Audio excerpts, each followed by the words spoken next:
All right, let's dive into the Bhagavad Gita today. What an incredible text you've brought, often called God's song. It's, really profound Hindu scripture. And get this, the whole thing unfolds right in the middle of a battlefield. Indeed, yeah. And our goal here, our mission today, is really to distill the key insights from all the material you've shared with us to help you really grasp not just what the Gita teaches, but why it's still so relevant. It's enduring relevance across different cultures, different contexts. Exactly. Think of it as your shortcut, maybe, to understanding a text that's influenced millions. It shaped philosophies, inspired figures like Mahatma Gandhi, even J. Robert Oppenheimer, who we'll probably touch on later. We'll explore its origins, its core teachings, and yeah, it's surprising modern relevance. We'll try to keep it engaging and, easy to grasp for you. So maybe starting at the beginning, what exactly is the Bhagavad Gita? Okay, so fundamentally, it's a Hindu scripture. It's generally dated to maybe the 2nd or 1st century BCE. And like you said, it's actually part of a much, much larger Sanskrit epic poem, the Mahabharata. Right, the big one. The big one. And its name, Bhagavad Gita, literally translates to something like God's song or the divine song. Okay. Now, what's really remarkable, I think, is its composition. Tradition attributes it to the sage Vyasa, right? Mm-hmm. But scholars today, they largely see it as a composite work, likely different authors contributing over time. And it just seamlessly blends concepts from earlier texts like the Upanishads, those philosophical explorations of reality. Right, the deep stuff. Yeah, the deep stuff. And it mixes that with Samkhya Yoga philosophy, that system distinguishing matter and consciousness, and also the sort of emerging bhakti tradition. That's the path of loving devotion. So it pulls all these threads together. Exactly. It wasn't just blending. It was pretty revolutionary, actually. It became this comprehensive synthesis of various strands of Indian religious thought. Wow. And it's clearly not just any text in Hinduism, right? Yeah. It seems central. Oh, absolutely. It holds this unique pan-Hindu influence. It's a central text in major schools like Vedanta, that's the philosophical tradition focused on ultimate reality, and also in the Vaishnava tradition, which focuses on Vishnu and his avatars, like Krishna. And that influence is recognized globally now, too. Massively. I mean, just recently, April 2025, the manuscript was added to UNESCO's Memory of the World Register. That really says something, doesn't it? Yeah. Highlights its global significance. It really does. And I think part of its power was making these complex philosophical ideas feel accessible, actionable even, for the common person. It showed that spiritual liberation wasn't just for, monks or ascetics living in caves. It was possible right within the duties of everyday life. Which brings us to that setting. Yeah. The battlefield. It's so unexpected for a spiritual text. So paint the picture for us. You've got these two massive armies, right? Ready for the climactic Kurukshetra war. Exactly. And our protagonist, the great warrior Prince Arjuna, he asks his charioteer to drive him into the middle of the battlefield. Now, his charioteer is Krishna, who, importantly, is actually an avatar of the god Vishnu. Okay, so God is his driver, essentially. Pretty much. And Krishna drives him out between the armies, and what Arjuna sees there, it just fills him with utter despair. Because he sees his own people on the other side. His relatives, beloved friends, his revered teachers, all lined up as enemies. Oh, wow. That's heavy. It's incredibly heavy. Arjuna is just paralyzed by doubt, by sorrow. He literally drops his bow. He starts questioning the morality of the whole thing. Should he fight? Should he kill his own kin? Or should he just renounce his duty as a warrior, his dharma, and just walk away? Which raises that big question you mentioned. Exactly. In a scripture where ahimsa, nonviolence, is held up as this divine virtue, why is the central divine figure Krishna about to tell him to fight? And the Bhagavad Gita is that conversation. It's the compilation of Arjuna's agonizing questions, his moral dilemma, and Krishna's profound, enlightening answers. But it feels like more than just a story about that specific war, doesn't it? Oh, definitely. The narrative is structured so masterfully that it applies to pretty much all human ethical dilemmas. It grapples with those timeless questions. Who are we? How should we live? How should we act in the world? Yeah. And it's compelling, like you said, that many modern Indian writers see the battlefield itself as a powerful allegory for the war within, the struggle for self-mastery that every single human being faces. A battle waged not with literal swords, but with our own conflicting desires, our duties, our fears. That makes a lot of sense. Yeah. So how does Krishna guide him through this? What are the core teachings? Well, the Gita offers this really profound synthesis. It takes traditional Vedic ideas, especially dharma, which means duty, or one's essential nature and role in the cosmic order, and it blends that with concepts of renunciation and devotion. It tries to forge a harmony, as scholars put it, a harmony between the life of the householder, the person living in the world, and the ascetic ideal of renunciation. It kind of neutralizes that tension. So you don't have to choose between worldly life and spiritual life. Precisely. It showed how your daily duties, your work, your family responsibilities, when done with the right mindset, are a path to liberation. It really democratized spiritual growth, making it accessible regardless of your social standing or caste. So what does that look like in practice for daily living? Okay, so Krishna teaches Arjuna something crucial. You can't actually avoid action. You can't avoid karma. Because even not acting is a form of action. Exactly. Even deciding to abstain from work, that's an action in itself. So the key, Krishna explains, isn't to stop acting, but to perform your duty, your specific dharma, without craving the results, without being attached to the fruits of your actions. Okay, so do the right thing, but don't obsess over whether you succeed or fail or what you get out of it personally. That's the essence of it. It's called inner renunciation, or nishkama karma. Think of it like working with total commitment, total passion, but being emotionally detached from the outcome. Doing your best, but letting go of the need for a specific result, good or bad. Yes. You do the right thing because it is the right thing for you to do based on your nature and situation, not for personal gain. And this idea connects to the famous paths, the yogas. Intricately connected, yeah. This motiveless action is a cornerstone, and it ties right into the Gita's famous 4 yogas, or paths to self-realization. There's karma yoga, the path of righteous action we just discussed. Bhakti yoga, which is the path of loving devotion, often to a personal deity. Then jnana yoga, the path of knowledge, insight, and intuition.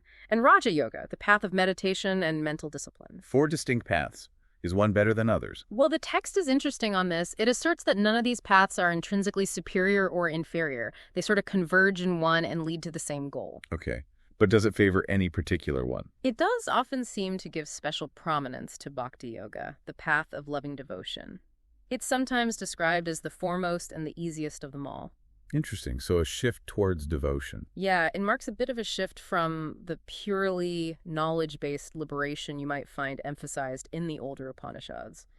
It brings in the worship of a personal deity, Krishna in this case, making that ultimate realization feel perhaps more accessible, more relatable for everyone. Let's talk a bit about the metaphysics underpinning all this. The nature of reality, according to the Gita. Sure. The Gita builds its framework drawing from both the Samkhya and Vedanta schools of Hindu philosophy. It views the physical world called Prakriti and all physical bodies as transient, impermanent. This changing reality is sometimes called a Maya. Maya, like illusion. Well, illusion can be a tricky translation. It suggests the world isn't real in the ultimate sense because it's constantly changing and impermanent, unlike the unchanging ultimate reality.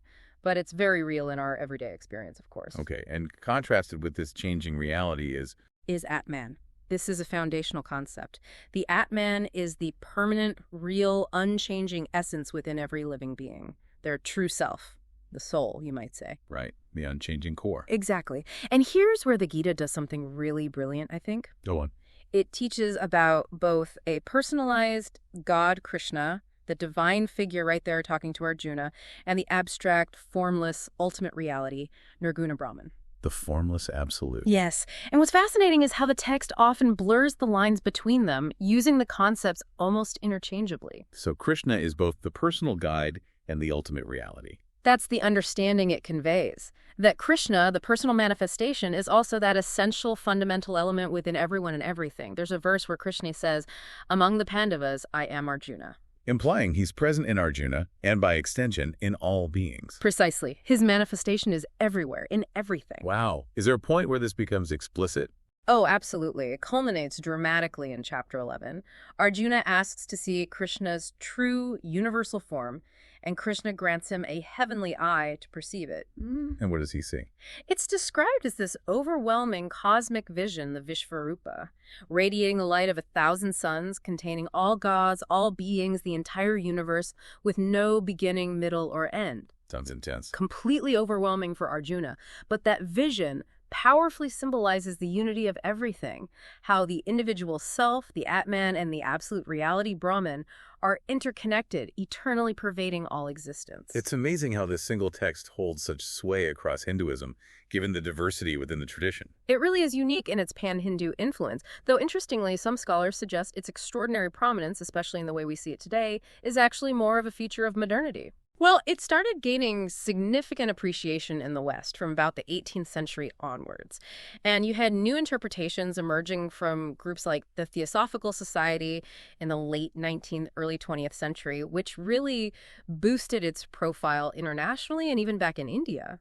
And it played a role in India itself, historically. A huge role. If you connect it to the bigger picture, particularly the Indian independence movement, the Gita was pivotal. Figures like Bal Gangadhar Tilak and, of course, Mahatma Gandhi, they interpreted its emphasis on duty, on righteous action, karma yoga, as a powerful call for political action, for Indian independence. Using its teachings to motivate people. Exactly. And someone like Swami Vivekananda, he used the message of the four yogas to energize the people of India to sort of reclaim their spiritual heritage and identity in the face of colonialism. Yeah, and its influence goes beyond philosophy and politics too, right? You mentioned Oppenheimer earlier. Yeah, it pops up in surprising places. That famous quote from J. Robert Oppenheimer after witnessing the first atomic bomb test, "Now I am become death, the destroyer of worlds." That's a direct line from chapter 11 of the Gita, from the Vishvarupa vision. Wow, I didn't realize that direct connection. Yep. And it's inspired artistic works, too, like Philip Glass's opera Satyagraha, which is about Gandhi, and even the movie The Legend of Bagger Vance draws inspiration from the Gita's core dialogue. Its reach is undeniable. Absolutely. But it's crucial to remember, as we've touched on, that interpretations vary widely, especially around that central theme of duty and, well, war. Right, let's get into that because it seems like the most debated part. Its stance on war and violence. It really is. On one hand, you have many modern Indian writers and thinkers who interpret the battlefield purely as an allegory. The war within idea we talked about. Exactly. Arjuna represents the struggling individual self. Krishna represents the guiding supreme self. And the whole dialogue is timeless, about mastering your inner conflicts. This reading really emphasizes the spiritual battle for self-mastery over any literal conflict. Okay, that's one view. What's the alternative? Well, some scholars, and importantly, figures from the independence movement like Lala Lajpat Rai and Bal Gangadhar Tilak, they interpreted the Gita much more literally. They saw it as a religious justification, even a defense, of the warrior class's duty, their svadharma, to wage war when it's deemed necessary and righteous. So fighting is a necessary duty. Yes. Tilak, for instance, argued it defended killing if it was done for the betterment of society, as part of fulfilling one's righteous duty, detached from personal hatred or gain. But that interpretation must have drawn criticism. Oh, sharp criticism. Figures like B.R. Ambedkar, a key architect of India's constitution and a critic of the caste system, argued very strongly against this view. He felt the Gita defended what he called barbaric religious particularisms. He argued it provided an unheard-of defense of murder by relying on the idea that only the body dies, not the eternal soul, the Atman. Strong words. Very strong. He even quipped famously that if Krishna were a lawyer making that argument in court that it's okay to kill because the soul is immortal, he'd be sent straight to a lunatic asylum. Wow. Okay, so that brings us back to Gandhi. How did he, the ultimate champion of nonviolence, ahimsa, reconcile his beliefs with the Gita? He drew inspiration from it. He did, deeply. This is a crucial point. For Gandhi, the Gita's central message wasn't an endorsement of literal violence. Instead, he believed it taught that people must fight for justice, fight for righteous values, stand up against injustice, not just meekly suffer it. So the fight was metaphorical for him. Largely, yes. He saw ahimsa, nonviolence, not just as compatible with the Gita, but as the very essence of the entire Gita. He interpreted the war as primarily a spiritual battle against evil within oneself and evil within society. It was about righteous struggle, but ideally through non-violent means. That's a very different lens. A very influential one. And there's another interesting modern take, too. Oh. Some prominent Indian psychiatrists have actually looked at the Gita through a therapeutic lens. They viewed Krishna almost as a kind of cognitive therapist. For Arjuna. For Arjuna, yeah. Who they see as suffering from a kind of profound mental disturbance or breakdown on the battlefield. Maybe something like acute anxiety or depression. And the teachings are the therapy. In a way, yes. The concepts Krishna introduces, gnana, knowledge, karma, action, bhakti, devotion, are seen as steps for cognitive restructuring, helping Arjuna reframe his situation, understand his duty, and find a way to act decisively by detaching from the anticipation of the outcome. It's about shifting his perspective to overcome that paralysis. That's a fascinating modern application. Yeah. Isn't it? It shows the text's adaptability. So we've really journeyed through the Bhagavad Gita today, from, its ancient origins as this dramatic dialogue on a battlefield, through its deep philosophical teachings on duty, devotion, the nature of the self, all the way to these complex, sometimes conflicting interpretations in the modern world. And what this deep dive really shows, I think, is a text that holds so many layers, so many perspectives. It offers this incredibly rich tapestry of thought. It really encourages critical thinking about your purpose, your actions, your inner life. And that resonates no matter what your background or beliefs might be. It gives you those aha moments. Absolutely. So, maybe something for you to consider as you go about your week. If that battlefield in the Gita is truly a metaphor for the struggles within each of us, what duty, what dharma are you being called to perform in your own life right now? And maybe more importantly, how could you approach it with that spirit of inner renunciation, that nishkama karma that Krishna advocates? Doing your best, but without attachment to the results? It's a powerful question. The Gita, in all its complexity, offers not just answers, but perhaps more importantly, these profound questions that just keep resonating through time. We really hope this deep dive has given you a valuable shortcut, a good starting point for understanding one of the world's most enduring and remarkably adaptable sacred texts.